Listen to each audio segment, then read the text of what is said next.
mare drag și mă bucur să ne reîntâlnim. Eu sunt Abi, iar azi vă invit la mine în bucătărie într-o nouă poveste culinară. Nu cred că este cineva care ar refuza vreodată niște fursecuri bune cu ciocolată, iar acum am zis să le pregătesc într-o formă specială. Ultima dată când am pregătit aceste fursecuri s-au evaporat aproape instant și a fost bătaie pe ele, așa că le fac din nou ca să ne ajungă măcar pentru o zi. Așa că, hai să pornim la treabă!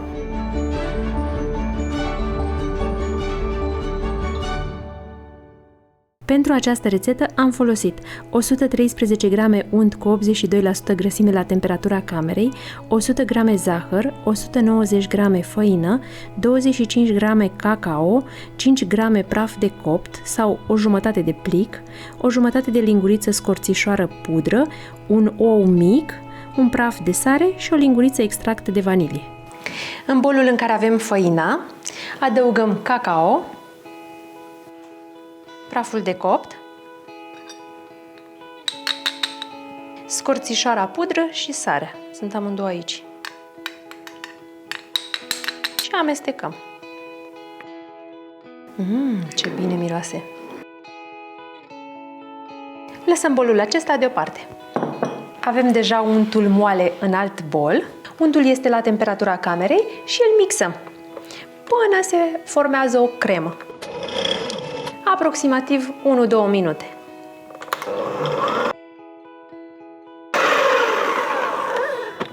Adăugăm zahărul și mixăm aproximativ 7-10 minute până se formează o cremă pufoasă, iar zahărul nu se mai simte în unt.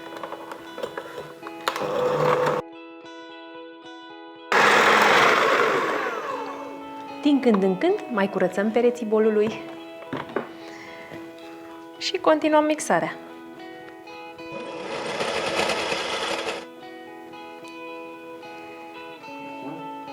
Crema mea de unt este super pufoasă și bine legată, așa că îi adaug oul și extractul de vanilie.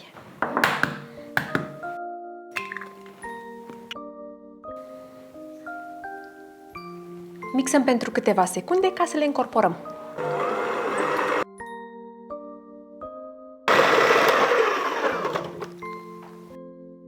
Uitați cât de bine arată. Dacă n-ar fi toate ingredientele la temperatura camerei, în momentul în care am adăugat oul rece, această compoziție se va brânzi, zici că se taie.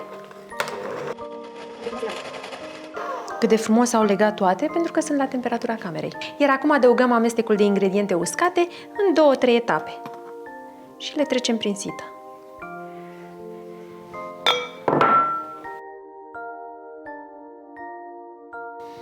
Amestecăm cu mixerul la viteză mică și ușor.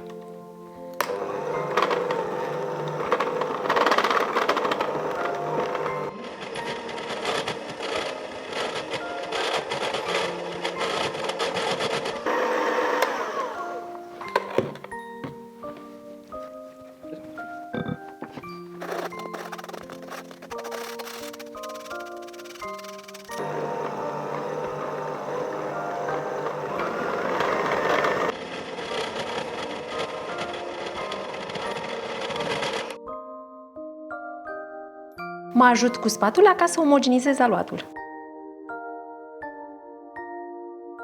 Este gata. Am obținut un aluat care este destul de moale și lipicios, așa că îl punem în folie alimentară. Așa.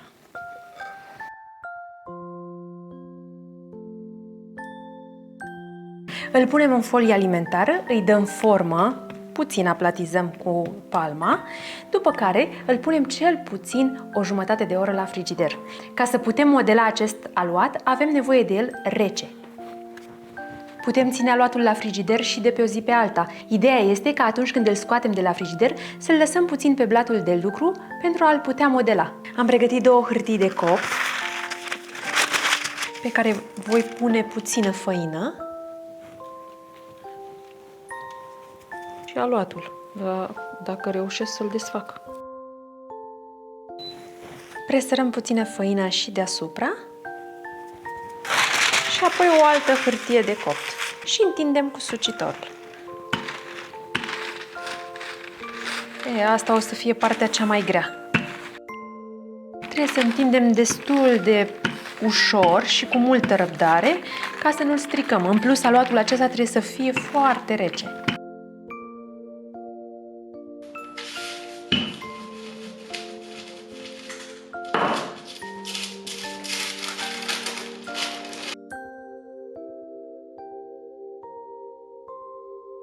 Am întins aluatul într-o foaie cu diametrul de aproximativ 30 de cm și grosime 5-6 mm.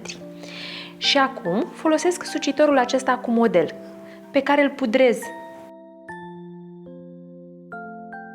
și apăs destul de tare.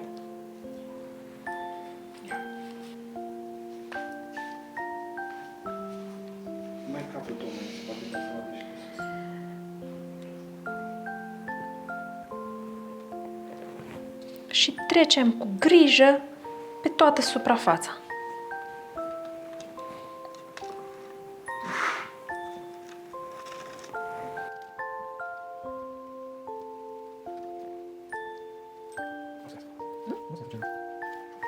După care tăiem în ce formă vrem. Eu am aici fulg și cerc.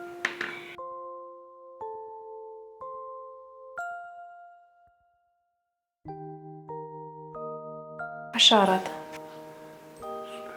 Le așezăm cu grijă în tavă.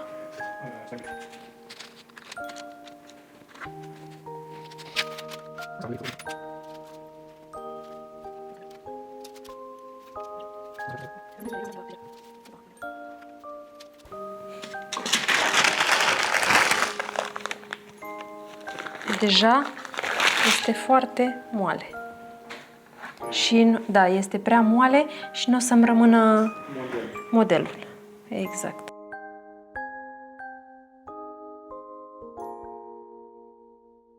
Acum am să o întind și o pun întinsă la frigider, ca să se întărească mai repede.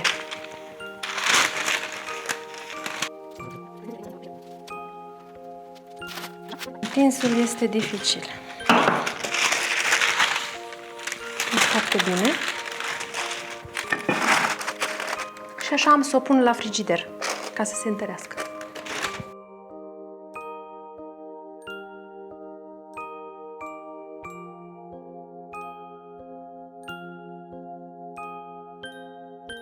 Coacem la cuptorul preîncălzit la 180 de grade Celsius la programul cu ventilație pentru aproximativ 5-7 minute.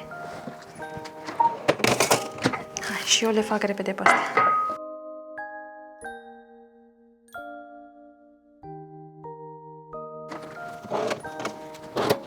Hai că arată bine! Nu îi lăsăm foarte mult la copt pentru că se usucă și atunci nu vor mai fi foarte buni. Dar îi lăsăm la răcit în tavă pentru că sunt foarte, foarte sensibili acum. S-au mai păstrat formele aici, colo. E ok, e foarte bine. E pentru acasă, nu e pentru altcineva. Puține steluțe. Hai să facem câteva steluțe. Uite, când este aluatul rece, ce frumos se lucrează. Ca să pot lucra cu el rece, într-un timp așa de scurt, eu îl pun pentru 5 minute la congelator. Și este perfect de lucrat. Trebuie să lucrăm cu aluatul foarte rece dacă vrem să avem niște furstecuri cu model. Uite ce frumos arată asta! Arată minunat! Și bastonașul meu arată bine.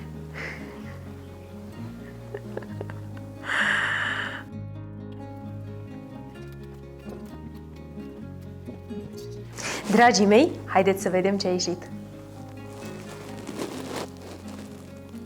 Wow, ce moi sunt! Sunt atât de fragede și aromate. Uite aici, să vezi și cum arată înăuntru. Au un gust superb de ciocolată. Atât de fragede sunt, dar cel mai mult îmi place că le putem păstra așa în cutiuțe sau le putem oferi celor dragi sau celor pasionați de bucătărie. Sunt atât de bune aceste fursecuri și sunt convinsă că le veți încerca. Abia aștept să citesc în comentariile voastre cum vi s-au părut. Dacă v-a plăcut rețeta noastră de astăzi și ne-ați urmărit până la sfârșit, dați un like, iar noi vă mulțumim. Verificați să aveți clopoțelul pentru notificare activat, apoi distribuiți acest video prietenilor voștri care iubesc fursecurile. Dacă v-a plăcut rețeta noastră de astăzi și ne-ați urmărit până la sfârșit, dați un like, iar noi vă mulțumim. De asemenea, verificați să aveți clopoțelul pentru notificare activat, apoi distribuiți acest video prietenilor voștri care iubesc fursecuri. Până data viitoare, nu uitați, fursecurile cu ciocolată au alt gust atunci când le pregătești cu plăcere. La revedere! Dacă v-a plăcut rețeta noastră de astăzi și ne-ați urmărit până la sfârșit, dați un like, dați un like!